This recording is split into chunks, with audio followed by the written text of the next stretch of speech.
Salut à tous, c'est Alex de WP Marmite. Bienvenue dans Presta, le podcast des prestataires WordPress, où le but c'est justement d'interviewer des prestataires qui soient en freelance, en agence, et qu'ils partagent leurs compétences, que voilà, vous puissiez monter en compétences, vous puissiez découvrir des profils aussi à suivre pour vous inspirer, et que vous puissiez acquérir des conseils, enfin vraiment vous développer en tant que prestataire WordPress. Donc voilà, on va creuser pas mal de choses. Et comme d'habitude, le podcast est divisé en deux parties. La première partie de 45, allez, 50 minutes, des fois ça peut aller, si les invités sont bavards, je me fais souvent, on dépasse souvent le temps en partie, mais c'est pas grave. Et voilà, une deuxième partie d'un quart d'heure, 20 minutes, où on creuse des questions un petit peu plus techniques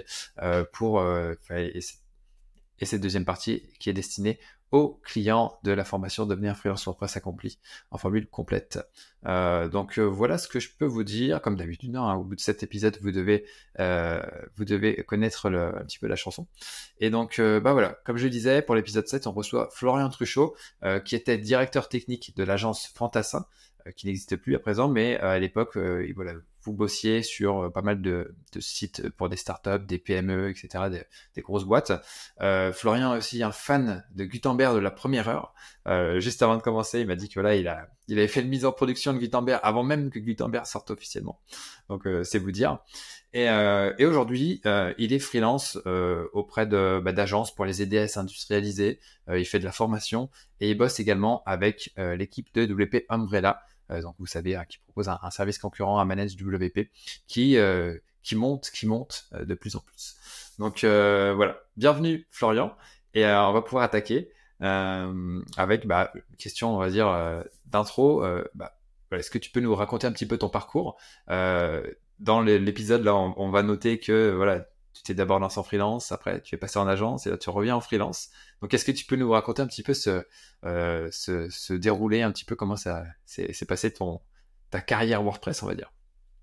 Merci pour l'invite déjà. Et pour faire un bref autobiographie de ma part, je suis passé par un DUT de mécanique qui n'a strictement rien à Ok. voir. J'ai évolué après dans une école d'art où j'ai appris de la 3D et de la ligne. Et du coup, en fait, je suis complètement autodidacte dans la partie dev. Et en fait, comme j'ai pas été pris en troisième année parce que j'avais pas le temps de rendre les projets, etc., je me suis dit, tiens, je vais me lancer en free. Sauf que je vais me Ok. lancer en free, je savais pas du tout quoi faire. Donc, je vendais un peu de graphisme, un peu de dev, un peu de tout, n'importe quoi. Et en 2013, j'ai fait la rencontre de Geoffrey, que vous connaissez sans doute, qui est Geoffrey fondateur, Géchoum, ouais. c'est ça, qui est fondateur de Fantassin. Et on s'est rencontrés via Twitter, petite anecdote sympa, où on a sans doute fait le pire premier rendez-vous du monde, qui a donné place à beaucoup plus de trucs derrière. Et où, dans cette fameuse rencontre qu'on a fait, on s'est vite très très bien entendu et on a trouvé des prétextes pour bosser ensemble. Donc en fait, j'ai commencé à bosser en free très peu de temps tout seul et très vite avec Ouais. Fantassin.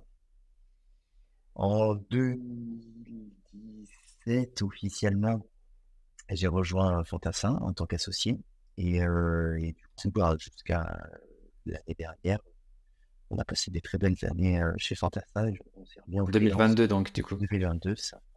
Ouais. On s'est remis en freelance, que ce soit Geoffrey ou moi, pour faire chacun notre activité. Ok. Parce que du coup, vous aviez plus envie de continuer Fantassin, c'est quoi En l'histoire fait, du coup? l'embryon a été Geoffrey qui voulait changer de voie et Hmm. brièvement, on s'est juste pas mis d'accord sur des rachats de parts et Ok. l'aspect pécunier, quoi. Mais Ouais. en tout cas, ça n'a pas altéré notre relation ou quoi que ce soit et on reste en bon terme, il n'y a pas de souci là-dessus. Bon, on a juste décidé de faire les choses à faire et de refaire notre activité chacun de notre côté sans Ok, grief. ok, ça roule. Super. Génial. Ok, ouais, donc t'es resté vraiment très très peu de temps au final en tant que freelance au tout début. Mais du Complètement. coup, est-ce que à ce moment-là, tu avais acquis de bonnes compétences techniques ou c'est plus pendant la phase Fantassin que tu t'es monté vraiment en compétences? Et je pense que j'avais des bonnes bases quand j'étais en free et clairement, la collab qu'on a eue où j'étais encore en free, mais où je bossais à je ne sais pas combien de pourcents pour Fantassin, Ouais. bah, m'a fait monter en compétences énormément. Je faisais énormément de conférences à droite à gauche pour aussi m'aider à changer de point de vue sur certains trucs. J'allais questionner pas mal les agences et j'avais déjà commencé à faire de la formation dans les écoles. Et Ah ouais. ceux qui font un peu de formation savent que du coup, bah, c'est le meilleur moyen d'apprendre, parce que de vulgariser le métier qu'on essaye d'apprendre aux autres. Et, euh, et en fait, c'est enfin un peu un gloubi-boulga de tout ça qui a fait que je suis assez vite monté en compétence et que enfin chez Fantassin, j'ai essayé d'animer un espèce de pôle qualité tech Ouais. où on se revendiquait ben, pour faire des sites de qualité au sens la qualité, c'est de la qualité de code, c'est de la qualité de relation client, etc., etc. Ok. Et puis c'est vrai, même chez Fantassin, enfin, il y avait aussi une veille, tu faisais des lives pour partager les nouveautés de Gutenberg. Donc tu Complètement. étais vraiment super impliqué dans le. Enfin, tu allais au fond des choses, tu parcourais comment dire, donc le make, c'est-à-dire les notes de développement, je sais pas comment on pourrait appeler ça, de WordPress, de Gutenberg, etc. Pour disséquer tout ça et le partager dans des directs. Ouais, complètement. En fait, c'était à l'initiative d'un nouveau projet qu'on voulait monter qui était le club. On voulait vraiment Ok. réunir une communauté chez Fantassin et bon, c'est pas forcément un truc qui a pris en tant que tel, mais en échange, on voulait faire des petites conférences thématiques. Donc, ça a commencé sur Meet où on s'enregistrait le vendredi midi où on partageait des thématiques qu'on aimait bien. Et puis, petit à petit, le mardi matin, moi, j'avais deux, trois colis qu'il fallait que je récupère, etc. Et du coup, bah, j'étais un petit peu bloqué chez moi et je me suis dit, bah, tiens, je vais appuyer sur le bouton play de Twitch et puis je vais commencer à faire ma veille en live. Et en Ouais. fait, c'était hyper intéressant parce il y avait deux, trois aficionados qui me suivaient et qui interagissaient pas mal avec dans le chat et qui me poussaient un petit peu dans le retranchement à chaque fois et c'était hyper intéressant. C'était la période où mon ordi chauffait plus que tout et je mettais des pains de glace sur mon ordi pour éviter qu'il qu'il chauffe Ah ouais, le trop. système D là. Là, c'était le vrai système D. Et en fait, ouais, comme tu dis, on était sur Make et on décortiquait un petit peu tous les comptes rendus qu'il y avait dans les différentes réunions à droite à gauche autour de Gut. Et on allait directement sur le repo de Gut où on analysait des PR qui étaient Ouais. proposés par d'autres développeurs et puis on commentait. Alors, des fois, on y allait avec un peu de la mauvaise foi, des fois, on y allait avec un peu de chauvinisme, et puis d'autres fois, on était en mode pure découverte et c'était excitation de Ok. ouf, quoi. Donc les PR, les pull requests, donc en gros, pour ceux qui suivent pas sur Git, c'est GitHub quoi du coup. GitHub, ouais. Voilà, l'idée c'est que bah, quelqu'un propose des modifications. En fait, il fasse vivre le CMS, hein, c'est comme ça que ça fonctionne l'open source. Exactement. Quoi. Donc l'idée c'est de soumettre des nouvelles choses et après bah, il y a les gens de la communauté qui participent et donc du coup tu participais tu contribues à WordPress au final avec ça, Bah, même si des fois j'ai tu fait te relies un peu. j'en ai fait Ouais, quelques-unes des PR où je corrigeais deux, ouais, trois trucs à droite à gauche. J'avoue que je me suis un peu détaché de ça parce que, bah, pris par le rythme de l'agence aussi. Je faisais ouais. beaucoup de R&D, donc ça m'empêchait pas de suivre quand même les avancées, etc. Mais oui, enfin, pour revenir au PR, c'est des propositions de code pour faire évoluer, que ce soit le CMS ou Gutenberg en particulier, parce que moi, je m'intéressais vraiment beaucoup plus à Gut qu'à WordPress à la fin. Et, Mhm. mais en tout cas, oui, c'est pour le bien de l'ensemble de l'écosystème WordPress, etc. Ouais. Mais pour faire, ouais, pour continuer la parenthèse là-dessus, c'est quand même tentaculaire en fait le développement de WordPress et de Gutenberg parce que quand tu suis les conversations, mais il y en a des dizaines, et enfin voilà pour pour bah, chaque nouvelle version, nous on regarde pas les PR, mais on regarde bah, tout ce qui a été ajouté dans Gutenberg, enfin, tu sais, dans chaque version de Gutenberg qui sont mises après qui sont intégrées dans le corps de WordPress, mais ça part dans tous les sens et franchement, si tu, enfin tout seul, tu peux pas suivre tout, quoi. C'est quoi, c'est vraiment super compliqué, quoi. Ça, c'est vraiment, il y a un bloc par-ci, un bloc par-là, des correctifs ici. Enfin, c'est vraiment dingue, quoi. Ah ouais, t'as entièrement raison. Et puis, c'est là où même moi, où j'avais 4 heures de temps par semaine à consacrer à ça, où en fait, je me rendais compte que j'étais vite largué parce que, euh, très honnêtement, la vélocité qu'ils ont à délivrer est hallucinante comparée c'est pas du tout une critique que je fais aux contributeurs de WordPress, mais ceux qui assurent Gut délivrent deux ou trois fois plus. Et, Ouais, euh, et c'est impressionnant parce que du coup, tout toutes les 2 semaines, il y a une nouvelle version. Et dans chaque nouvelle version, il y a des trucs qui, Costaud, quand même. Ouais. ouais, souvent qui viennent bousculer quand même pas mal de choses. Et c'est un des reproches qu'il y a d'ailleurs dans les dans les haters de Gutenberg, c'est que ça bouge trop et qu'il y a des breaking change ou autre. Et inversement, c'est là où tous les lovers sont en mode, bah, tant mieux, c'est-à-dire que ça bouge et que ça évolue et que du coup, on s'attarde pas sur un truc qui ne marche pas, quoi. Donc c'est le côté que moi j'aime beaucoup dans le but, c'est cette vélocité des livrabilités, je sais pas comment dire. Ouais, ouais. Où du coup, ils shippent énormément de choses. Et pour avoir échangé avec Riyad lors de différents WordCamp, etc., c'est Riyad Ben hallucinant. Ghela, du coup. Ouais, Ouais. Riyad Ben Mm. Ghela, qui était co-leader de la phase 1, si je dis pas de bêtises. Euh, et en fait, même lui, il dit, ça me dépasse la vitesse auquel on délivre parce que bah, il y en a toujours qui ont des bonnes idées. Et puis, c'est un embryon qui arrive vers plusieurs personnes qui contribuent. Et puis, pouf, c'est poussé en prod, on teste, on voit que ça marche et puis roule, quoi. Ouais. Et ben, c'est vrai que c'est ça la beauté de l'open source, tu vois, c'est que comparé à un système propriétaire où bah, il y aura juste une équipe, bah, l'équipe de la boîte qui pousse le truc, tandis que là, il y a des gens de partout dans le monde.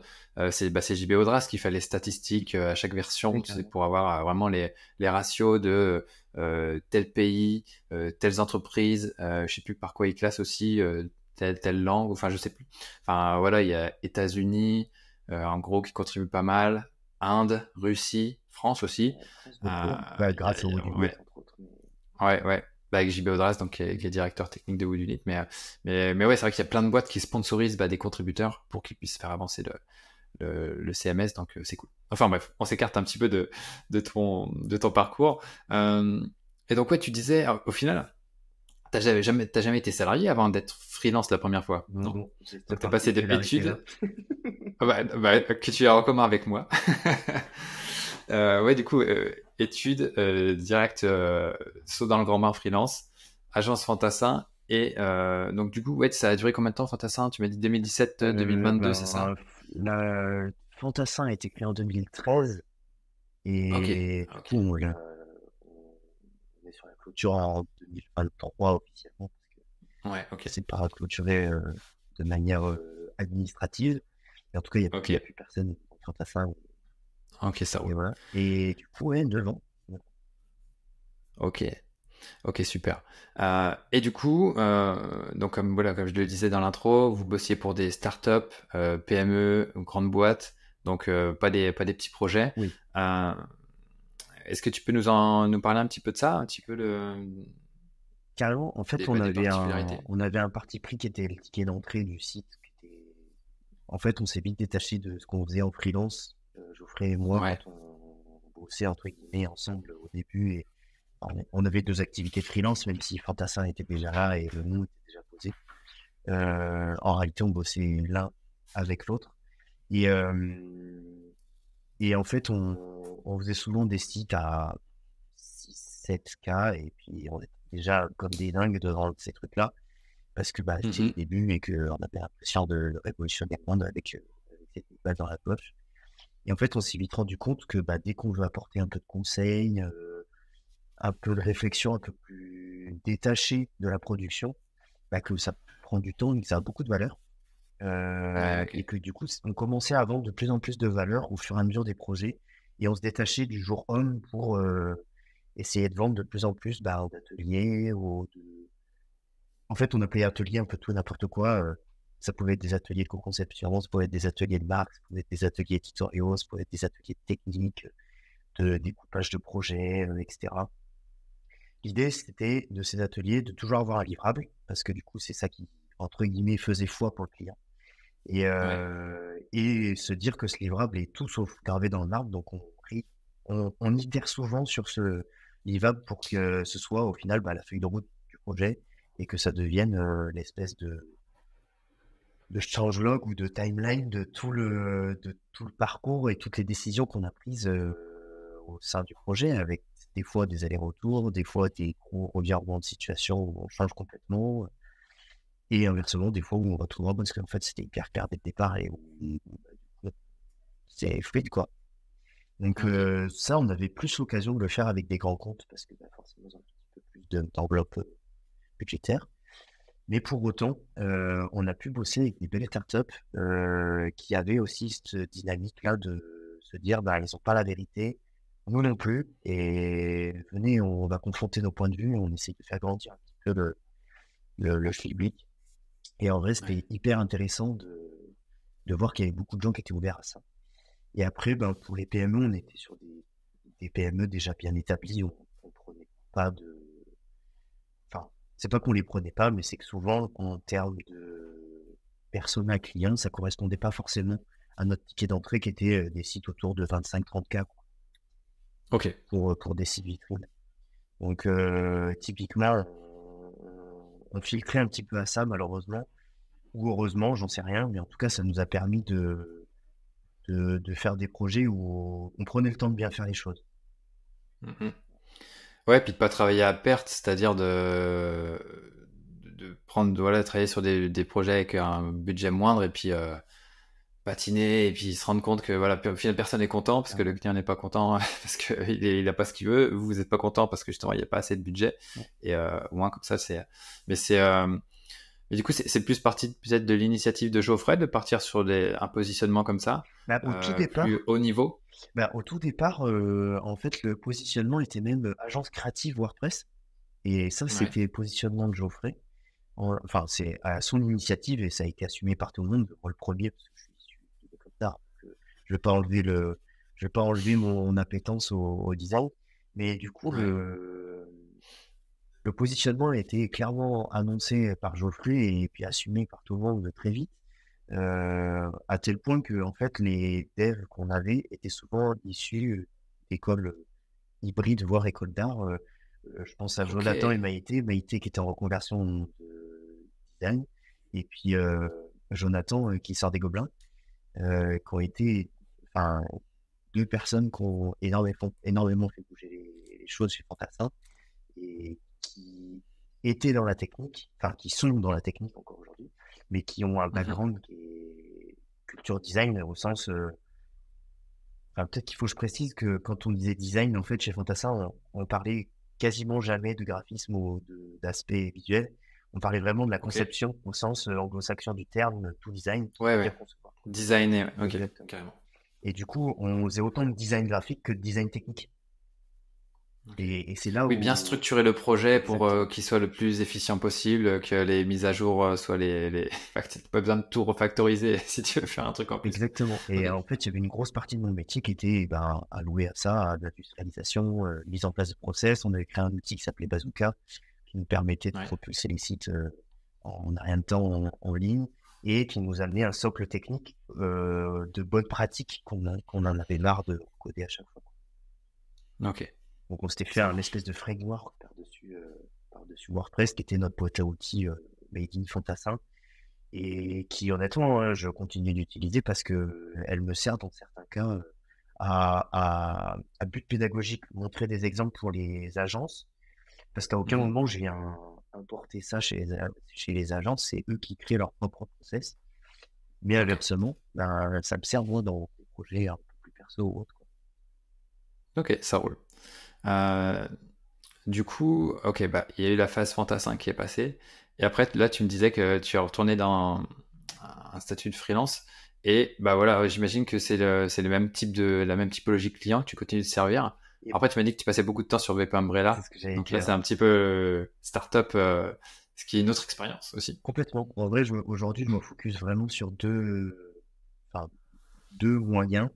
J'appelle ça des moyens parce que du coup, c'est pas forcément des typologies de structures ou boîtes ou tout ça.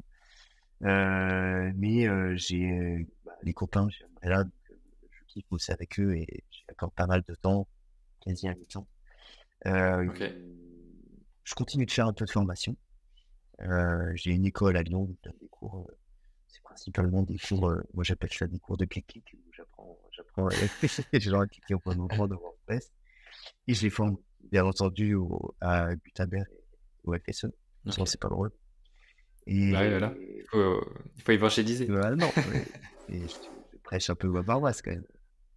Et après, je bosse principalement avec des agences WordPress établies où certaines ont en fait déjà beaucoup de projets et commence à peiner à industrialiser des parties de projets en disant: «Ah putain, mais ça, on l'a déjà codé à un endroit, on aimerait bien l'utiliser à un autre». Mais en fait, moi, je les aide à structurer ça et à processer ce truc parce que, ben, des fois, eux, ils ont des problématiques tête dans le guidon et rythme d'agence qui sont des problématiques de production et ils ont besoin de quelqu'un Mm. pour leur sortir la tête de l'eau. Et du coup, bah, je suis cette personne-là. Et des fois, ça prend un peu deux phases. Ça peut être de la montée en compétence en mode, viens, on apprend. On a toujours fait nos. Enfin, je prends un exemple d'agence que j'ai déjà formée Vas-y. où on a toujours fait nos sites avec ACF, etc. On voit la vague prendre liée à Gutenberg, etc. Bah, comment on fait la transition en fait? Et comme chez Fantassin, on l'avait opéré cette transition en 2018, Ouais. un tout petit peu avant que Qt sorte officiellement, on utilisait déjà le plugin, on mettait en prod déjà des sites avec. Bah, typiquement, c'est des embûches qu'on a déjà, sur lesquelles on est déjà Sur... tombé. Et en plus de Mhm. ça, certaines où bah, on n'avait pas de solution. Donc, aussi leur partager ben, les réussites et les échecs qu'on a pu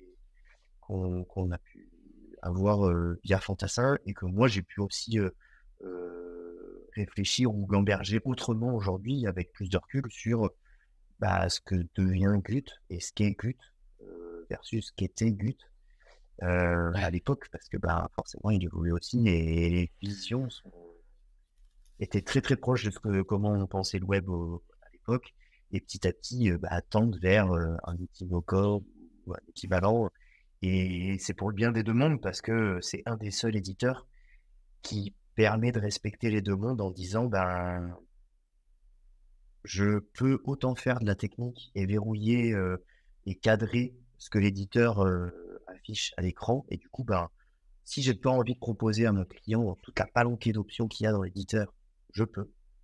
Et inversement, Ouais. si je veux autonomiser au plus mon client, bah du coup, bah, je lui propose toutes les options et les fans d'Elementor s'y retrouvent. Ouais, c'est ça. C'est vrai que de plus en plus, hein, voilà, ils ont ajouté des marges, ils ont ajouté pas mal de choses. Et bon, c'est pas encore parfait, parce qu'il y a des choses où tu es obligé encore d'aller dans le code, mais on s'approche quand même, on s'approche. Et Donc, puis, et puis c'est pour moi, intéressant. ça ne le sera jamais parce que, mine de rien, ça demande une certaine technicité d'aller toucher à tous ces paramètres parce que ça demande de comprendre, sans parler de ce que ça génère en CSS ou autre, mais ça demande de Mhm. comprendre sur quoi on agit au final. Enfin, je le vois à une moindre échelle avec mes étudiants, et ben, peu comprennent dans quel bloc ils sont, par exemple. Dès Ok. lors qu'il y a une notion d'inner block, des colonnes, des groupes, etc. Malgré que je leur fasse ouvrir le listing des blocs et que je leur dis, ben, naviguez par là parce que ça me paraît plus simple et plus facile à comprendre de savoir Ah sur ouais? quoi on agit, ben, en fait, il y en a beaucoup qui se plantent, qui foutent des couleurs directement dans un bloc à l'intérieur et du coup qui se retrouvent à copier tous les styles dans tous les blocs au lieu de le mettre dans votre container et ça agit sur tout le monde, etc. Des petites subtilités comme ça où en fait, entre guillemets, c'est de la perte de temps plus que de la malfaçon. Euh, Ouais, de la mauvaise connaissance de c'est l'outil, du ça. fonctionnement, mais après, ça m'évoque aussi le fait que, enfin, ça me paraît entre guillemets grave parce que c'est, c'est quand même comment dire, des notions d'arborescence et de structuration. Ouais, Et c'est pas, ça me semble bizarre que ça soit pas acquis, tu ouais, vois, ouais. enfin, bref. Après, je m'adresse souvent, moi, à des profils type communicants, etc., mais qui sont très peu techniques. Ok, Même certains sont allergiques à ça. ouais, Et ok. puis justement, je l'amène enfin, quand je faisais des cours avec Martin, qui était mon acolyte avec qui je fais un petit peu de blockchain de temps en temps. Mhm. On avait un peu cette image de clown parce qu'on vulgarisait énormément la technique et on la rendait abordable sous forme de petits jeux, etc. Et du coup, les étudiants préféraient venir à notre cours parce qu'on se marrait bien plutôt que pour apprendre vraiment des trucs. À la fin, forcément, bah, ils apprenaient un peu des choses, mais c'était l'effet. On apprend s'amusant, Ouais, quoi. c'est ça, c'était un peu l'effet l'effet de bord de bon, bah, on s'amuse, quoi. Ok. Et du coup, alors tout à l'heure, tu me parlais que tu faisais de la veille, que tu la partageais en live. Et alors, dans Fantassin et même maintenant, comment tu montes en compétences quand tu continues de suivre un petit peu ce qui est publié? Parce que justement, tu formes, mais toi, comment tu te formes? Bah, je continue à faire pas mal de veille. Alors, honnêtement, bien moins que chez Fantassin où j'avais une matinée à louer à ça, plus moi je m'accordais 1 à 2 heures par jour. Le reste du temps là-dessus, donc forcément j'en fais beaucoup moins.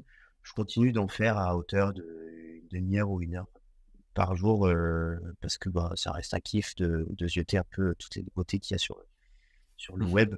Et c'est pas que lié à WordPress. D'autant qu'avec Umbrella, bah, du coup, je fais d'autres technos que WordPress, entre autres Next.js, et ça demande bah, de rester à niveau sur des technos qui sont différentes de celles que j'avais l'habitude de faire chez Ouais. Fantassin. Donc, je continue de faire beaucoup de veille, et c'est ça qui, entre guillemets, me permet de continuer de se former de manière légitime, on Mhm. va dire, dans le sens où j'ai pas l'impression d'être outrepassé par ce qui sort ou par ce qui est nouveau dans la tête des gens. Il y a d'ailleurs, c'est un des fun facts que j'aime de la communauté FR qui sont souvent éblouis par ce qui sort dans les nouvelles, enfin, dans les nouvelles versions de WordPress, entre autres liées à l'éditeur, mais parce que c'est la partie qui me fait le plus rire. Alors que bah, je suis sans doute moi le plus lassé de ça dans le sens où bah, j'utilise déjà ces nouvelles fonctionnalités. J'ai le plugin de Gutenberg qui est installé et je les utilise dès que ça Ouais. sort. Quand bien même il y a des croyances autour du fait que ce ne soit pas stable quand ça sort, etc. Et c'est un des trucs que j'aime bien du coup, la double vitesse qu'il y a. C'est le côté, bah, moi j'ai le temps d'éprouver du coup ces nouvelles fonctionnalités et quand elles partent dans les nouvelles versions, etc. Parce que parenthèse, mais il faut savoir que dans chaque nouvelle version de WordPress, il y a 5 à 6 mises à jour de l'éditeur de Gutenberg. Donc forcément, ça amène un lot de fonctionnalités nouvelles, mais forcément, bah, il y en a qui les ont éprouvées avant et ça permet du coup de faire cette espèce de passation de manière un peu plus fluide que si je découvrais en même Ouais. temps. Donc en tout cas, moi, ça m'aide beaucoup pour la formation, surtout cette veille et puis tenir au jus et me faire des réflexions qui sont un peu Ouais. différentes. Une des conférences qu'on avait faites avec Jérémy à Paris, c'était sur justement une des réflexions qu'on se faisait sur c'est quoi le rôle d'un blog. Alors Jérémy, du coup, tu Et peux donner le Jérémy qui, du coup, ça me parle pas. Jérémy Desvôtres de Marigny, si je dis pas de bêtises, pour son nom de famille. Toujours été chez Bob, Ok. je me souviens pas de Donc ouais, il l'histoire. te pose ça chez Fantassin avec toi, c'est ça? Euh, il bossait Ok. pas chez Fantassin, il bossait chez Wonderful à Ok. Montpellier.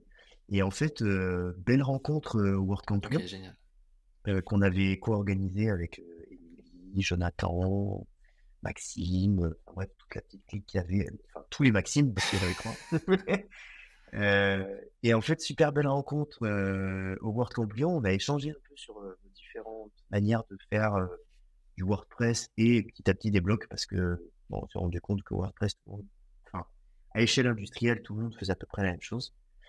Et, euh, et du coup, ben, on a commencé des petites discussions à ce moment-là, et puis petit à petit, on s'est refait 2, 3 calls pour échanger sur la pluie le beau temps. Et en fait, quand est paru les appels orateurs à Paris, on s'est dit, il faut absolument qu'on propose un truc sur notre discussion depuis Lyon. Parce qu'en fait, ben, ça a germé aussi d'autres discussions et on a plongé vraiment profondément dans c'est quoi le rôle d'un blog. Alors, on ne pouvait pas tout présenter à Paris, mais on a présenté ce qui était présentable. Mais aujourd'hui, on a une définition du blog qui est très particulière et qui est loin de celle que les gens utilisent dans les Ok. titres. Où en fait, on prône le fait que le blog, c'est juste un contrat entre l'éditeur, le thème et pourquoi pas les plugins. Et que du coup, en fait, c'est juste le point de convergence de tout le monde, mais qu'à aucun moment, son rôle, c'est de faire de l'affichage ou des choses comme ça. Et du coup, on scinde les métiers de chacun autour de ce contrat-là que Gutenberg a appelé le bloc, mais qui est en fait le bloc JSON, si on résume à ça. Et en fait, nous, on éclate tous ces métiers différents qui sont la partie éditeur, la partie front, la partie logique métier, etc. Et c'est ultra intéressant les discussions qu'on a ensemble à chaque fois. Et souvent, on fait de la dire tech ensemble Ok. pour certaines agences. Et en fait, on prend un pied fou à le faire parce que justement, on est aligné sur ces différents langages entre les métiers, et du coup, ça aide à fabriquer. Alors, chez Fantassin, on appelait ça le langage commun entre les métiers, mais au final, c'est le cas chez toutes les agences où il faut aider le designer pour qu'il puisse nous aider en retour côté tech. Il faut aider les marketeurs pour qu'ils puissent aider les designers en retour. Et inversement, il faut aider les techs pour que les marketeurs s'y retrouvent. Enfin bref, il y a une espèce de triptyque où si tout le monde s'entraide, en fait, les projets se passent de manière ultra Ok, génial. C'est un petit peu la philosophie du bloc en fait que vous avez un petit peu élaboré tous les deux, quoi. Ouais, Ok. clairement. Bah, du coup, on renverra sur le lien de la conf, hein, dans la description pour ceux qui veulent creuser un petit peu cet aspect-là. Maintenant, j'aimerais qu'on parle un petit peu de confiance en soi et de, de, de- de confiance technique, parce que tu vois, tout ce que tu as dit, bah, ça t'a amené une confiance, et que tu vois, quand quelqu'un se lance, bah, il n'a pas forcément toutes les briques qui sont là, enfin, toutes les fondations, même si les personnes peuvent être bonnes techniquement, peuvent apprendre voilà, pas mal de choses, mais voilà, des fois, quand on se lance, bah, voilà, quand on se lance en freelance, on a tout à gérer, quoi. La technique, enfin la production, la gestion client, le commercial, etc. Comment toi, ça s'est construit petit à petit? Est-ce que quand tu étais au début freelance, voilà, tu arrivais à te dire, bah voilà, je vaux ça et j'arrive à facturer ça, ou voilà, pas, je le signe de la tête. Et du coup, Je comment ça spoil. s'est construit au fur et à mesure des années? Et peut-être que l'expérience avec Fantassin t'a aidé à bâtir ça. Et j'aimerais que tu en parles, parce qu'il y a pas mal de gens qui se forment avec nous, hein, au niveau de la formation freelance, qui sont bah, comme tout le monde au départ, on part tous de zéro. Et donc, j'aimerais que tu parles un petit peu de ça pour essayer de transmettre un petit peu de bonnes pratiques, et de voir comment on peut structurer un petit peu sa confiance en soi et sa confiance technique, etc. En vrai, j'ai deux réponses différentes à donner qui sont complémentaires mais qui n'ont Ok, rien à voir. La première, c'est comment monter en compétence, et la deuxième, c'est comment valoriser son ok, travail. Et du coup, sur la montée en compétence, moi, je suis de l'école où je fais plein d'erreurs, et du coup, c'est comme ça que j'apprends. Donc, j'essaie de me prendre des murs les plus vite possible, et comme ça, ça me permet d'éviter de les reprendre à chaque fois, parce que c'est mal. Euh, et du coup, oui, enfin, le premier conseil que je pourrais donner à n'importe qui soit freelance ou même salarié au sein d'une boîte, machin, c'est faites-vous un et des projets tests on s'en fout qu'ils soient en ligne ou pas, machin. Il y a plein de recruteurs qui disent surtout mettez en ligne, il faut voir vos projets, machin. Sauvegarder le code, oui, pour pouvoir le montrer, mais par contre, on s'en fout qu'ils soient en ligne ou pas, qu'on monte en compétence en mhm, web. Là où j'ai un discours différent, c'est si vous voulez tester un business model, etc., mettez en ligne le plus vite possible. Ça, par contre, là-dessus, je suis plus. Enfin, c'est Umbrella qui m'apporte plutôt cette vision-là des choses, où en fait, il faut shipper, et tout ce qui vous passe par la tête, il faut le shipper, et puis voir si ça prend. Si ça prend pas, c'est pas grave. Si ça prend, là, vous ouais. consolidez. Bah, je le vois aussi avec WP Turbo, hein, tu sais, on balance des trucs, et il n'y a pas forcément des retours sur tout, tu vois. Et donc, et après, il faut aussi faire la démarche. Enfin, là, on n'est plus vraiment dans le freelancing, mais on est plus dans le lancement de projet, quoi. Mais c'est super intéressant d'aller chercher les retours utilisateurs. Ok, qu'est-ce que tu penses de ça? Comment on peut améliorer? Ding, ding, ding. Et donc, ouais, c'est vrai que j'allais dire un autre métier, mais ouais, si c'est un autre métier, mais même Si, si, pour en des vrai, c'est un autre projets, métier, et pour des puis projets perso qui permettent de monter en compétence, c'est super intéressant, voilà. c'est ça. Donc, Typiquement, nous, enfin, à l'époque de Fantassin, la version où il y avait que Geoffrey dans la boîte et moi j'étais ouais, plus, on s'était fait ce qu'on appelait nous starter, mais qui était en fait une version industrielle d'un thème où on paramétrait ce qu'on voulait, etc. Et ça nous rendait le front. Et en fait, c'est bête, mais ça nous a fait monter en compétence l'un et mhm, l'autre sur comment on pouvait dialoguer ok, au sein d'un process, au sein de la prod. Et du coup, à la fin, on en arrivait à des process où enfin, presque on était capable de plus parler parce que on avait pris en compte les contraintes de l'un ok, et de l'autre. Donc ça, c'est peut-être un extrême, mais du coup, c'est ce qui nous a permis, nous, en tout cas, d'établir ce fameux langage commun qu'on a appelé chez ok. Fantassin. Inversement, bah, il y a des fois, il faut accepter aussi d'être dans l'inconfort de je prends mon premier projet, je ne sais pas Au quelle commerce, par version, exemple, je ne sais pas quel ouais. plugin. Ouais, je pensais à une commerce en premier aussi, mais typiquement, on s'est viandé. Le premier e-commerce qu'on a fait, on était dans le rouge complet. On a vendu ça à une bouchée de pain et puis on y a passé 6 ou 7 fois plus de temps Ah qu'on ouais, avait ok. imaginé. Le métier est vraiment rentré là, du Et coup. pour autant, bah, c'est ça. En fait, pour autant, tu te dis, bon, bah, C'est le ok, coup de bon, mon la prochaine fois, je apprentissage. vais réajuster. Et inversement, ben, j'ai appris des trucs que jamais j'aurais appris si je l'avais pas Mhm. fait, quoi. Donc, j'enfonce une porte ouverte, mais il faut savoir aussi accepter d'être dans l'inconfort. Et je suis premier encore aujourd'hui à faire des conneries Ouais. et à pousser des trucs en ligne où c'est des erreurs. L'avantage que j'ai aujourd'hui, c'est que je sais les corriger beaucoup plus vite qu'avant, en fait. Donc, ça me permet de soit que l'erreur se voit pas, soit qu'il y ait quelqu'un d'autre qui l'ait vu avant que ça parte en Ouais. prod. Et du coup, là-dessus, j'avoue que il faut avoir fait des conneries pour s'en rendre compte, en fait. Et quand bien même il y a une équipe, il y a etc., ça reste que des fusibles et ça n'empêche pas que le courant peut disjoncter à un moment. Donc, Ouais, on est humain, quoi. De toute disjoncter façon, plus pour l'erreur utiliser. est humaine. Moi aussi, j'enfonce Ouais, une ouais, porte clairement, ouverte, mais. Ok. clairement. Bah écoute, tu vois, ça va faire 37 minutes qu'on enregistre. J'aimerais qu'on parle de WordPress. Parce que tu m'as dit avant de commencer aussi que tu avais aussi une vision assez radicale de l'avenir de WordPress. Mais peut-être qu'avant qu'on parle de l'avenir, peut-être que tu peux bah, parler un petit peu de cette mise en production avant la sortie de Gutenberg. Donc, pour rappel, hein, Gutenberg, la version 5.0, elle est sortie en novembre 2018 ou décembre, je sais plus. Enfin, fin Ouais, d'année 2018 en tout cas. fin Ouais. 2018. Ouais. Et donc, vous aviez lancé un site en production avec Gutenberg en mai, c'est ça que tu me disais. Euh, Exactement. En fait, on avait pour l'anecdote, on était dans un coworking, non officiel, c'est un espace où il y avait plusieurs boîtes, mais ça se revendique pas ok, coworking. On a toujours appelé ça coworking quand même. Et en fait, on avait une, une boîte juste en dessous de nous qui faisait de la RH et, euh, et de la marque employeur. Et en fait, elle venait de se faire arnaquer par une agence qui avait acheté un thème sur une forêt à $49 et, euh, et, et qui leur avait revendu ça à des prix complètement indécents. design sur Et en mesure, fait, bien sûr. malheureusement, c'est ce qu'ils ont vendu. Ils avaient juste changé la Ah là là couleur là de là fond là. parce que bah, il y avait l'option dans le thème. Et quand je lui montrais ça, forcément, bah, il Oh était rouge de punaise. colère, comme c'est pas permis.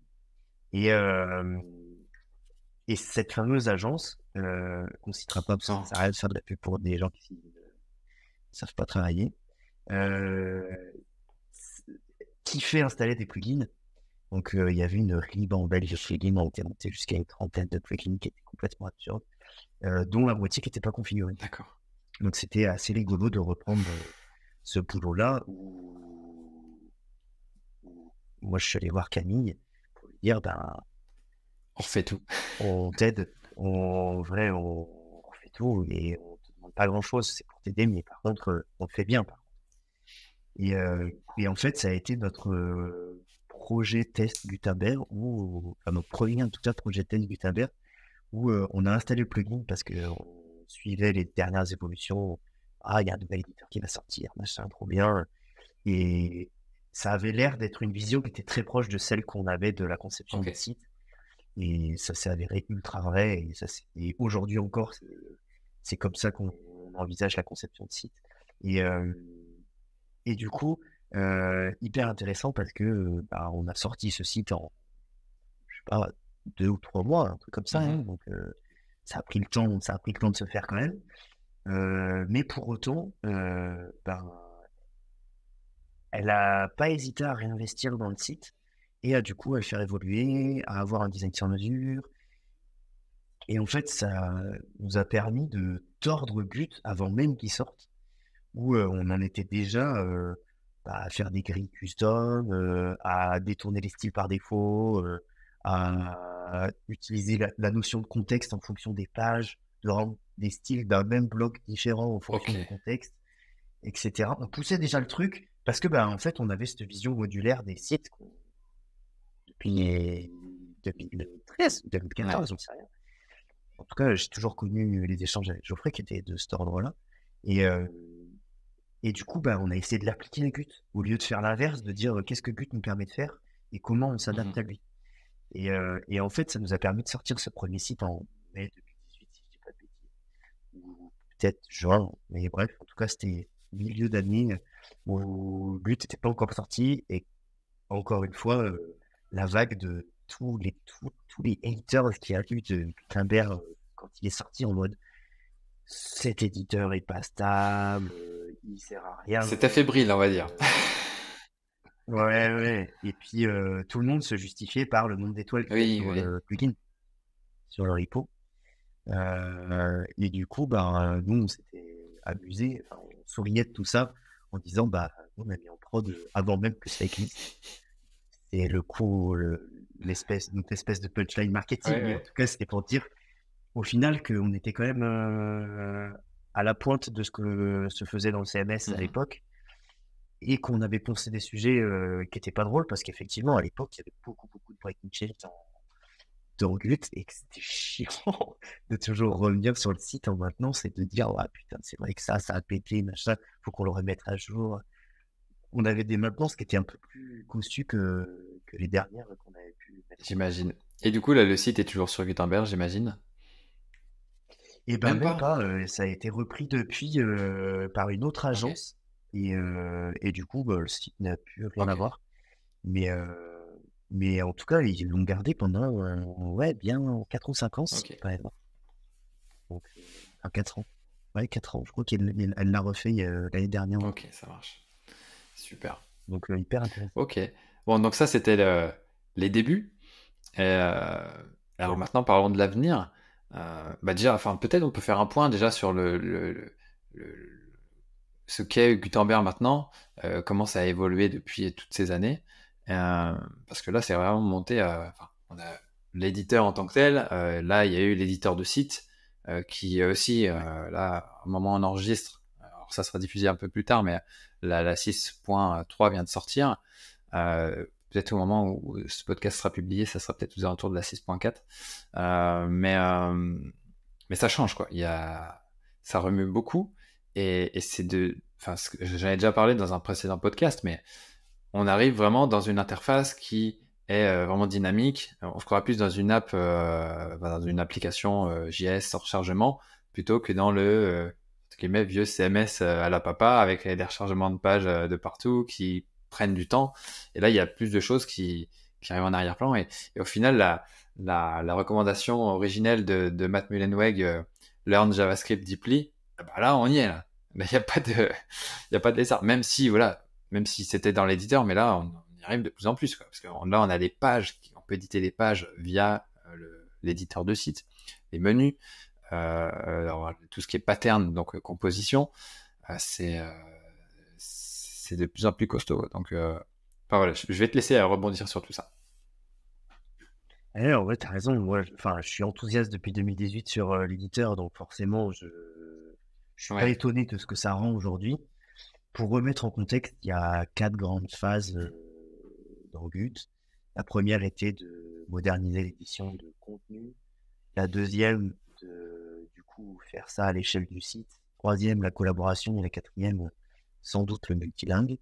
Euh, le temps attendu. Euh, mais du coup, en fait, je pense que la conception de site via, alors anciennement le full site editing et maintenant site Ouais. editor, l'éditeur de site, je pense que ça demande quand même de comprendre finement ce qu'est un bloc et entre guillemets la première version de Gutenberg, parce que du coup ça facilite énormément Mm. l'édition. De comprendre qu'on peut faire des headers sous forme de blocs, de comprendre qu'on peut éditer le template d'une boucle qui est répétée pour afficher des articles ou je ne sais quoi, sous forme de blocs, et que du coup, il existe des blocs unitaires qui savent faire des toutes petites choses, mais très bien. Par exemple, afficher la date, afficher les Mhm. catégories, afficher le titre, etc. Euh, En fait, je trouve que ça demande déjà une petite berge de comprendre ce qu'est un bloc et du coup à quoi ça sert. Et ça demande une deuxième compétence qui, selon moi, est de connaître un peu WordPress aussi. Entre autres, bah, tout ce qui est template hiérarchie, etc. Parce que du coup, sans ça, alors oui, ils essayent de faciliter les choses en disant, enfin, en faisant des petites explications pour chaque template à quoi ça correspond.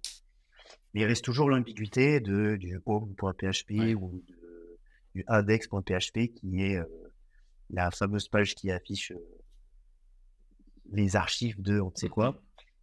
Et des fois, c'est la page d'accueil, et des fois, c'est les archives de blog, et ça dépend du coup de la configuration qu'on a fait dans WordPress. Donc, je trouve que ce full site editing amène beaucoup de trucs qui sont ultra, j'allais dire, Bah, nouveaux dans le sens expérience mhm. d'édition fluide et agréable. Moi, il y en a qui sont contre ce truc-là en disant, bah, moi, je suis plutôt content de l'édition dans Gutenberg. Oui, je suis le premier à pester sur 2-3 trucs qui me chagrinent. Et du coup, c'est là où moi, j'essaie de les remonter sous forme d'issue sur le C'est répertoire ça aussi officiel. contribuer, hein, s'il y a des choses avec lesquelles vous n'êtes pas Oui, d'accord. oui, Après, c'est sûr, ça prend un peu de temps, mais ça permet de faire évoluer le CMS, quoi. Donc peut-être qu'il y a des choses qui ont peut-être mal été conçues, vues, et donc dans quel cas, faut les faire remonter, quoi. Plutôt que de rager. clairement. Mm. Ouais. Et pour l'anecdote, tu vois, je devais aider une association dans laquelle je me suis beaucoup investi euh, et où j'ai, comment ça s'appelle, dans le milieu du sport, où ils voulaient refaire leur site parce qu'ils commençaient à être médiocres, Mhm. machin, etc.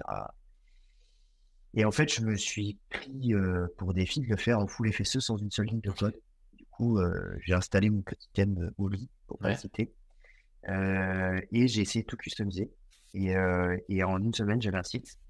Donc bah là, on arrive à la fin de la semaine, mais il y a enfin, à la fin de cette semaine, on risque de le mettre Ok. en ligne. Et en fait, c'est hallucinant à quel point c'est simple, même pour des non-techniciens, de mettre en ligne des sites. Alors, je mets des guillemets à simple, dans le sens où ça demande des compétences, ça demande de comprendre WordPress, ça demande d'avoir pratiqué un peu l'outil. Mais en fait, passer cette barrière-là, qui est surtout de la conduite du changement, pour moi, euh, en fait, j'ai l'impression que beaucoup de choses ont été quand même très simplifiées et que c'est hyper agréable d'aller éditer un site, même quand il y a certaines fonctionnalités qui n'existent pas encore. Je prends l'exemple j'ai voulu changer la taille de typo de mon menu principal.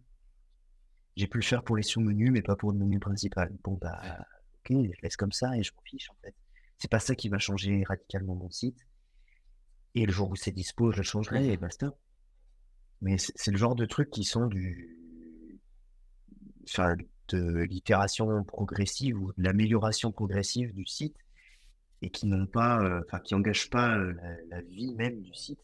Et en fait, typiquement pour le full site editing, je pense que il va y avoir un réel nouveau business des agences d'arrêter de proposer des sites sur mesure ou de les proposer d'une différente manière. Par exemple, proposer des bibliothèques de blog, par exemple, proposer des bibliothèques de patterns sur mesure, etc., etc. Mais ce sera plus le site qui sera sur mesure, ce sera des parties du site, Ok, selon moi. ça marche.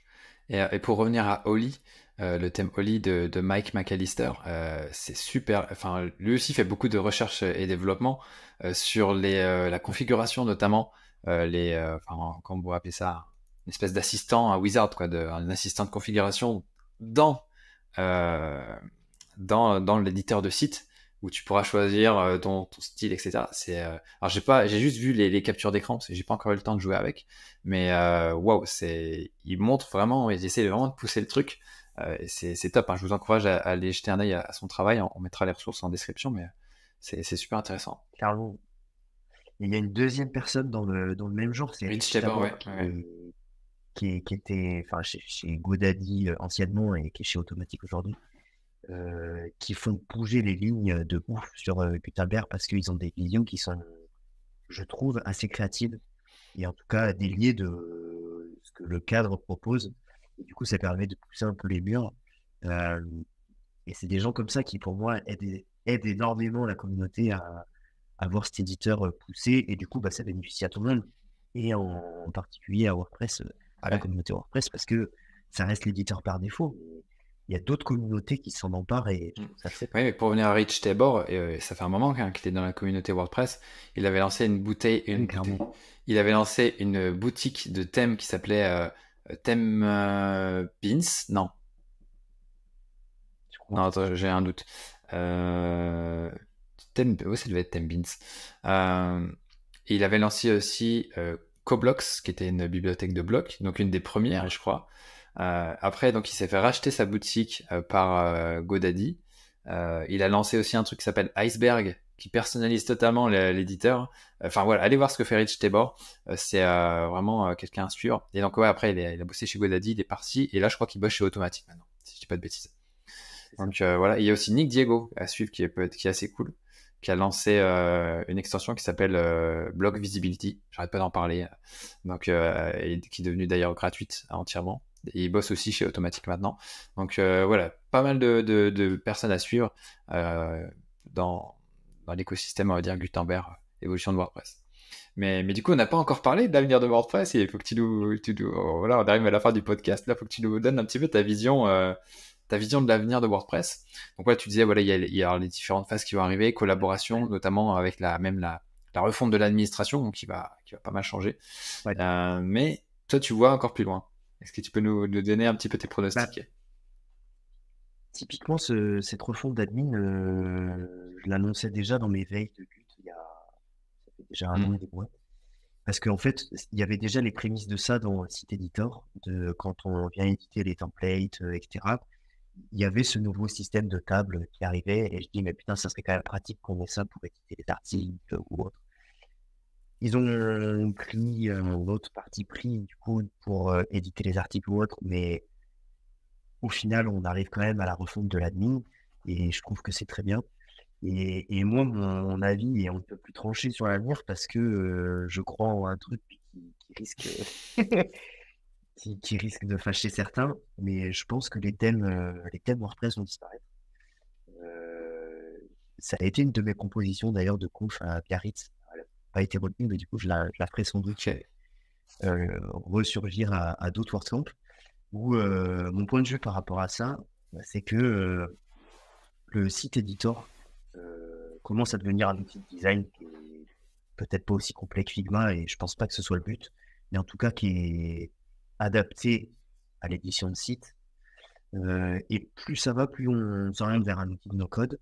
Et je pense que du coup, ben, on sera capable de switcher d'apparence, et je vais pas dire de thème du coup, d'apparence de site, sans cette notion de thème, parce que du coup, ça sera la notion qui existe déjà de global styles, de style par bloc, et ou de paramétrage que les développeurs auront embarqué dans ce qu'est le thème aujourd'hui, mais qui pourrait être dans des plugins ou ailleurs, ou dans des blocs patterns directement. Il y a pas mal de recherches qui se font en ce moment sur comment est-ce qu'on crée des variations de couleurs.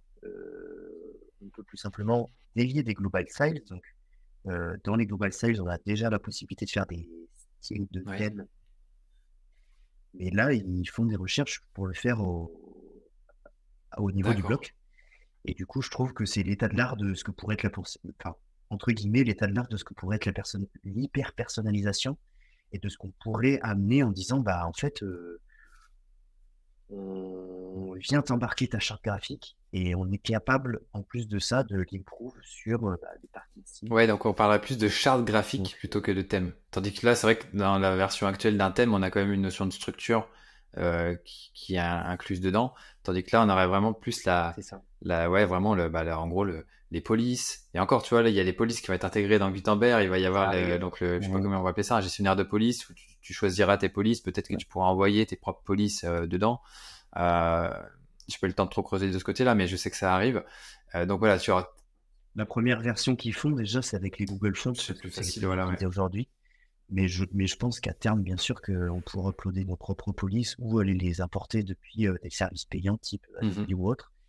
Et, et pour moi, c'est l'évolution logique de ce que permet un outil de conception de site.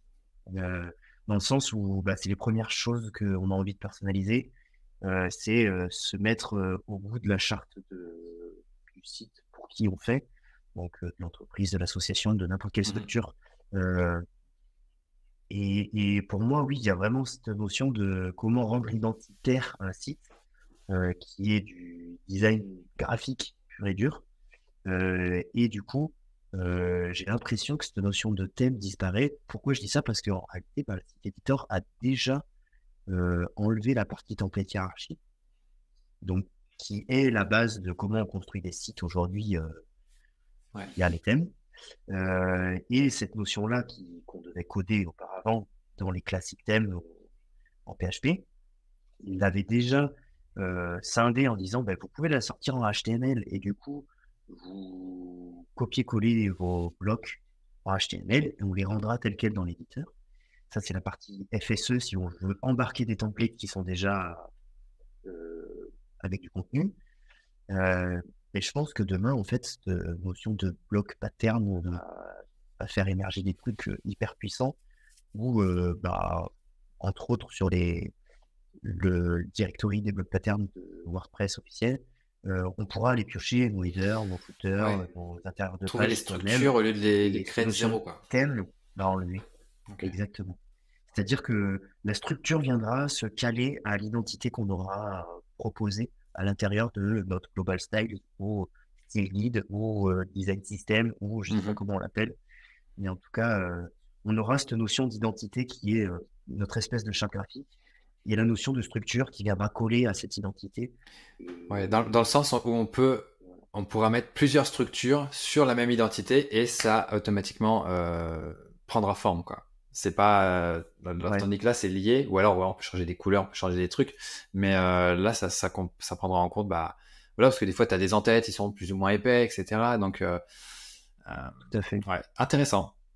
Ouais. Et pour justifier ce truc, en fait, je le sors pas de mon chapeau en disant je suis idiot ou magicien, c'est que j'ai lu une discussion qui était ouverte sur le repo que je trouvais hyper intéressante, qui était en fait comment est-ce qu'on peut garder la structure de tous les changements qu'on a fait dans le FSE dès lors qu'on change de thème.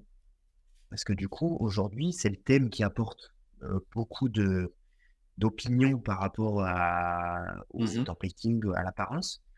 Et en fait, ils réfléchissent énormément à si je switch de thème, comment est-ce que j'impacte le moins possible la structure que j'ai déjà mis en place, que j'ai déjà personnalisée. Et pour moi, la suite logique, c'est de dire, du coup, comment cette structure, elle s'adapte au style en tant que tel, à l'identité que j'ai mis en place. Donc, la notion de thème, ce sera qu'une notion de paramétrage et peut-être que le thème se résoudra à être un... Ouais, peut-être on appellera ça toujours thème, mais le concept qu'il y aura derrière, ça sera plus la même chose du tout. Ça sera peut-être plus que du paramétrage. Ouais. Oui, ça sera, comme tu disais, un fichier de configuration que tu appliqueras sur la structure que tu auras créée avec des compositions. Ok, super intéressant. Dites-nous ce que vous en pensez en commentaire ou sur les réseaux sociaux quand vous écouterez cet épisode, parce que je suis aussi intéressé pour voir votre ressenti par rapport à tout ça. Et là ça va presque faire 1 heure, mais j'ai envie de rebondir encore une fois tant que j'étais au bout du fil. J'ai vu aussi que des choses qui étaient qui voulaient creuser, c'était le fait de c'était par rapport à l'expérience que tu as quand tu par exemple tu installes un plugin de LMS, tu vois, ou même WooCommerce. Actuellement, c'est juste une partie de WordPress, tu vois. Mais ce qui serait vraiment cool, ça serait d'avoir que le plugin, en quelque sorte, prenne la main, enfin, pas vraiment prenne la main, mais puisse, on va dire, être juste une surcouche à WordPress, et que WordPress soit le truc qui fait tourner la mécanique, mais que tu puisses vraiment avoir ton e-commerce ou ton LMS ou peu importe quel autre type de site, mais et qui est plus vraiment ça serait vraiment un peu costaud à mettre en place, je pense, mais avoir une expérience qui soit vraiment comme si tu étais sur un SaaS. Toi, admettons que tu as créé une formation sur Podia, et juste installes ton LMS et tu as l'expérience de Podia et tu n'as plus forcément les articles, les trucs qui sont pas forcément nécessaires, tu vois. Ça aussi, c'est un truc qui a à creuser à mon sens, mais je sais pas quel est ton avis là-dessus. Ouais, pour moi, c'est un chantier qui est énorme, monumental dans le sens où, pareil, j'avais lu des choses similaires où ils essayent d'unifier l'expérience au sein de WordPress en disant, bah, en fait, si les plugins ont de moins en moins de style à eux et se détachent de leur marque, enfin leur identité visuelle, au final, on aurait l'impression que c'est WordPress qui propose tous ces services, etc. Quand bien même c'est les plugins qui porteraient les fonctionnalités ou autres, ça créerait une Ouais. immersion qui est un peu plus consistante entre les écrans. Et enfin, moi, je suis entièrement d'accord avec ça, surtout quand on voit la palanquée de notifications qu'on peut avoir de toutes les couleurs quand on active 2 ou 3 plugins différents. Donc, je suis hyper intéressé pour voir les évolutions qu'il y a de ce côté-là, mais j'avoue que, enfin, pour moi, c'est un chantier qui est Après la phase tellement 4, quoi, du gigantesque que coup. je ne sais pas comment ils peuvent le tacler. Bah, j'ai l'impression que c'est un chantier qui est Parce vraiment, que enfin, qui est vraiment huge au sens où ça demande en fait d'enlever l'identité des plugins, de continuer de faire fonctionner ces plugins dans le CMS malgré tout, et que tout ça soit au sein de l'expérience full site Mhm. editing ou Qt, peu importe. Euh, donc ça veut dire que tous les plugins se mettraient à faire du JS parce que aujourd'hui la principale technologie qu'il y a derrière le full site editing ou Gutenberg, je différencie pas les deux, ça reste du JavaScript. Et ça voudrait dire que ben, il faut que les équipes en place de tous ces éditeurs de plugins se mettent à niveau déjà sur cette techno. Et en plus, l'embarque en disant, bon, bah, on accepte de rendre notre expérience de plugin uniforme dans tous les WordPress, excepté la partie Ouais. brand. C'est ouais. C'est c'est clair. C'est ambitieux. C'est clair. Mais en tout cas, côté utilisateur, ça serait vraiment cool. Après, tu aurais pu forcément une admin de WordPress qui serait. Bon, tu me diras, elles sont déjà toutes différentes, mais c'est Oui. vrai que les plugins, tu vois, on peut parler sur un des plus populaires, Yoast, mais du coup, l'idée, au final, c'est que ça fasse. Ça propose une expérience générique et que des plugins, on va dire, des gros plugins puissent appliquer leurs propres chartes et sur l'administration. Ça serait vraiment Ouais. intéressant. Un truc que, à l'inverse, où je trouve que c'est positif, toute cette réflexion et les différentes conséquences que ça peut avoir. Une des conséquences que je trouve positives, c'est le fait que ça pourrait permettre d'avoir un cadre de développement pour des plugins qui commencent, entre autres, ou qui sont nouveaux, ou qui veulent débuter un nouveau étendre de Mhm. fonctionnalités de WordPress. Aujourd'hui, ok, on a le système de hook qui permet de se brancher un peu où on veut dans le cycle de vie de WordPress et du coup d'altérer ou d'améliorer les, les comportements. Mais en fait, je trouve qu'en termes d'expérience, on n'a pas de boîte à outils en mode tiens, j'aimerais reprendre. En fait, j'aimerais ne pas avoir de charte graphique parce que j'ai pas le temps pour ça. Et j'aimerais du coup adopter celle de WordPress qui me convient largement. Bah, en fait, aujourd'hui, il n'y a pas ou peu d'outils qui permettent de faire ça. Et en fait, d'avoir une bibliothèque de composants qui nous permettrait d'avoir, je sais pas, du drag and drop, des boutons tout faits, un loader, etc. Ben, en fait, je trouve que ça mènerait une boîte à outils chez les éditeurs de plugins, Mhm. côté tech en tout cas, hyper intéressante, et que cette boîte à outils soit personnalisable. Et du coup, bah, changement de couleur, changement de je ne sais quoi, pour adapter ça un peu plus à l'identité, mais c'est vrai que ça reste un chantier qui est énorme. Ok, donc WordPress a de belles années devant lui encore. Oui, oui, je m'inquiète pas trop pour eux. Super. Donc continuons donc sur les habituelles questions de fin d'épisode. Bon, la première question, c'est de demander quel est ton constructeur favori, mais je pense que voilà, ça va être vite répondu, comme dirait l'autre. Voilà. Oui. Plugin SEO, Yoast, plugin de sécu. Bah, aujourd'hui, j'aime pas du tout l'expérience que tous les plugins de Ok. sécu proposent. Et un peu par défaut, je dirais CQPress parce que franchouillard, mais pour autant, enfin, il y a des choses que je changerais Ok. quand même. Plugin de perf. Voilà. Conquête. On reste à la maison. Plugin de formulaire. J'ai le mien. Ok. J'en avais marre de tous ces plugins de formulaire qui me génèrent des choses que je veux Ok. pas.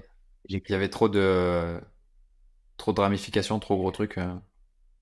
trop de bruit et en fait, peu qui sont réellement compatibles avec Gutenberg. Ok. Donc, ceux qui se disent être compatibles avec Qt ou qui ont copié l'interface de C'est Qt, juste un bloc, quoi, c'est des c'est blocs qui affichent un truc. souvent c'est un bloc qui affiche tout le formulaire, alors que moi j'aimerais réellement composer mon formulaire à l'intérieur Ok. de Qt. Et du coup, j'ai Tu connais le plugin qui s'appelle Formality? C'est un oui. Italien qui a fait ça. Vous pouvez aller jeter un œil. Ah, super bien, ouais. Il a fait ça un peu sur son temps libre, mais je l'ai testé sur un site comme ça que j'ai lancé, mais c'était plutôt cool. Ok. Est-ce que tu as des recos de plugins dont tu te sers pour développer ou c'est des assistants, Ah, à part Gut peut-être? on va faire la pub pour les copains, mais ils étaient Umbrella pour Ok. la France. Ok. Et est-ce que tu as un autre plugin incontournable que tu t'installes régulièrement? Bah, en dev, j'ai tout le temps Query Ok. Monitor. Quand je débug les sites, machin, en vrai, c'est Monitor ce Mhm. truc. Et sinon, un que j'utilise souvent parce que rarement supporté par WordPress, ou en tout cas, il faut du code pour ça, c'est SVG Support ou des équivalents, Ok. mais pour pouvoir uploader des SVG directement dans Ça Drupal. marche. Tu passes pas par un petit snippet, tu préfères le plugin? Plus simple. J'avoue que le plugin me fait du sanitize de sécurité Ah, à ok. plein point et que ça m'intéresse, enfin, c'est pas que ça m'intéresse pas de creuser comment c'était, Mhm. etc. C'est juste que j'ai rarement pris le temps de le faire Ok. et que les plugins de 10up ou équivalent, en vrai, faut que je Ok. regarde. Bon, thème favori? Peut-être que t'as parlé de Oli tout à l'heure, mais après Bah, je dirais au lit parce que j'ai testé tu l'as fait récemment, quoi, mais sinon. comme j'ai une culture de thème sur Voilà. mesure, je préfère commencer de zéro, c'est Ok, sûr. ça marche. Super. Bah écoute, c'est top. Merci pour toutes tes réponses et au final, on a aussi philosophé hein, sur WordPress et Gutenberg. Donc, c'était vraiment cool. Merci de ta participation. Mais toutefois, voilà, c'est pas terminé. On va faire un petit bonus avec Florian pour voilà, les questions de la seconde partie pour voilà, parler un petit peu de prestations. On en a parlé d'ailleurs un petit peu au cours de l'épisode, mais on va essayer de creuser ça un petit peu plus. Mais voilà, si vous avez apprécié en tout cas cette première partie, mettez une note ou voilà, un pouce, peu importe où vous écouterez cet épisode. Et puis, bah, si vous avez besoin de vous former à wpchef.fr, si vous êtes vraiment au début de votre carrière de freelance ou de prestataire, vous pouvez aller aussi sur WP Marmite Pro pour avoir des formations avancées sur WordPress. Et puis, si jamais vous avez besoin d'un coup de main technique, hein, wpsitter.com/fr, on est là en secours. En tout cas, vous retrouverez toutes les informations liées à cet épisode sur presta.fr/7, parce qu'on est à l'épisode 7, vous serez redirigé sur la marmite. Et bah, tout est en description aussi si vous êtes sur YouTube. Voilà, j'ai fini le speech de fin. Merci encore une fois, Florian, et je te dis à tout de suite pour la partie 2. Ciao. Merci à toi.